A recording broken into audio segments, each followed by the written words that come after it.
Neurodegenerative disorders were actually rare in previous centuries, but now they are relatively common. So just 5 years ago, Alzheimer's and other dementias afflicted 45 million people. It's closer to 60 million people now. And Parkinson's afflicted 8.5 million people, and it's probably closer to 10 million people now.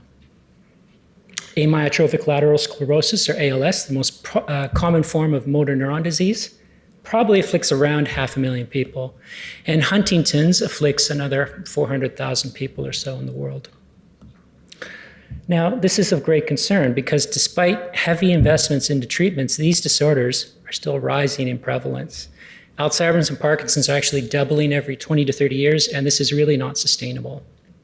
So rather than carrying on, I suggest we take a pause and consider that much of the problem actually lies in perception.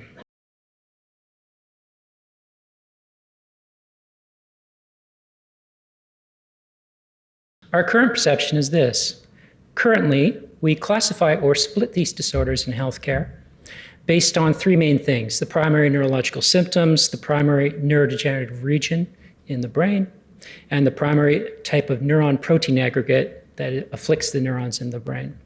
So for Alzheimer's, for example, the primary neurological symptom is cognitive impairment and dementia. The primary neurodegenerative regions are the hippocampus and neocortex. The red rectangle there outlines much of the neocortex. And the primary neuron aggregates are amyloid beta and tau. If we look at Parkinson's, the primary neurological symptom is Parkinsonism. So that's your tremor, your sort of rigidity, and your slowness of movement in general.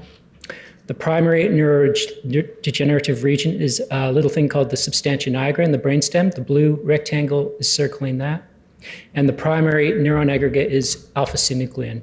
If we look at ALS, the primary neurological symptoms are limb and bulbar weakness. Bulbar weakness is your sort of swallowing and speaking. The primary neurodegenerative regions are the motor cortex and the brainstem, which the orange rectangle is circling. And the primary neuron aggregate, the protein that's abnormal, is called TDP43. And lastly, Huntington's, the primary neurological symptom is a movement disorder called Chorea. The primary neurodegenerative regions are the striatum and the neocortex, which the green rectangle somewhat outlines. And the primary protein is the mutant Huntington protein.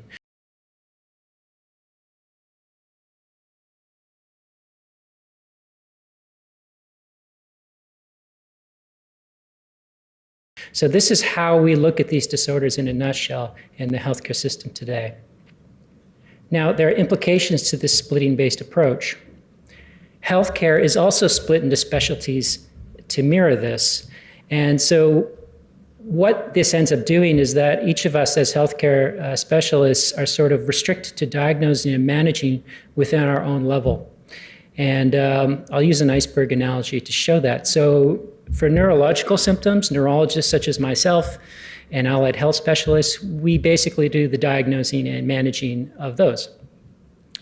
When it comes to the neurodegenerative regions, well, that's the realm, the diagnostic realm of the radiologists. They can see what's atrophied and what's not. And then the surgeons can actually help with some neurodegenerative disorders through techniques such as deep brain stimulation. It's quite useful for Parkinson's. Some of them are trying it in Alzheimer's as well.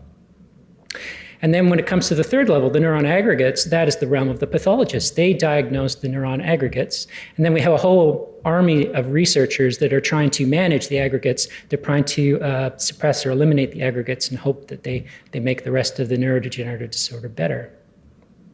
So this simple iceberg view implicates ultimately the neuron aggregates, these proteins, as the ultimate cause of these disorders. And the underlying triggers are debated, but this is where we're at today. We're trying to basically get rid of these proteins and see if we can help the rest of the iceberg there.